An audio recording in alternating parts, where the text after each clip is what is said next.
एकीकडे महिला आरक्षणाला विरोध, दुसरीकडे विद्यार्थिनींशी संवाद, राहुल गांधींची दुटप्पी भूमिका, पुण्यातील छात्रों की गूंज ह्या कार्यक्रमावर मुख्यमंत्री फडणवीसांची टीका।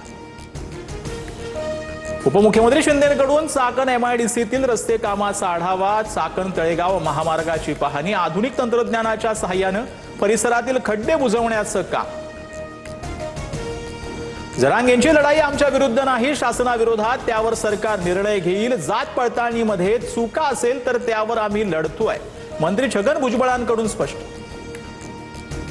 ओबीसी आणि मराठा समाजामध्ये कोणताही वाद नाही, ओबीसींची नियत साफ, मराठ्यांच्या विरोधात जाणं हे सामान्य ओबीसींनाही मान्य नाही। जरांगेंचं भाष्य 29 तारखेच्या आंदोलनावर ठाम। बारामतीत आमदार रोहित पवारांच्या पीए अजित दशावतारे यांच्या मुलीचा संशयास्पद मृत्यू, रुईमधील साई गणेश नगरमध्ये फॉरेन्सिक टीमकडून तपासणी, मुलीची हत्या की आत्महत्या, तपास सुरू।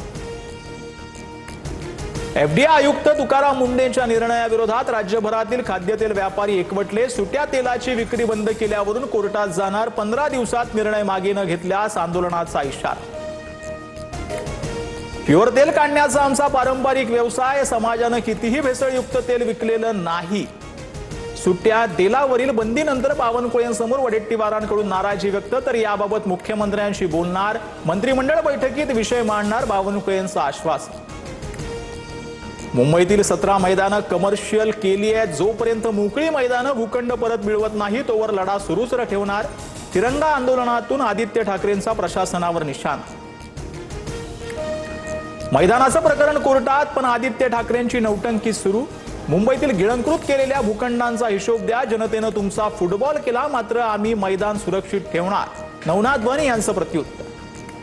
साखरेची साठेबाजी रोखण्यासाठी सरकारचं मोठं पाऊल, व्यापाऱ्यांना केवळ 15 दिवसांचा साठा ठेवण्याची परवानगी, मिठाई विक्रेते ते बेकर्ससाठी नवीन नियमावली जारी।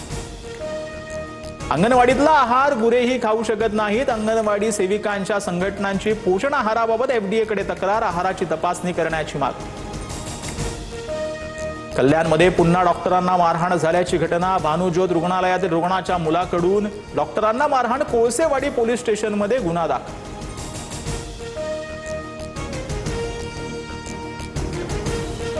चाळीसगावच्या ऑट्रम घाटात एसटी बस 400 फूट दरीत कोसळण्यापासून थोडक्यात बचावली, प्रवाशांच्या खिडकीतून पटापट उड्या, काहींना किरकोळ दुखापत, सुदैवाने 40 जण बचाव।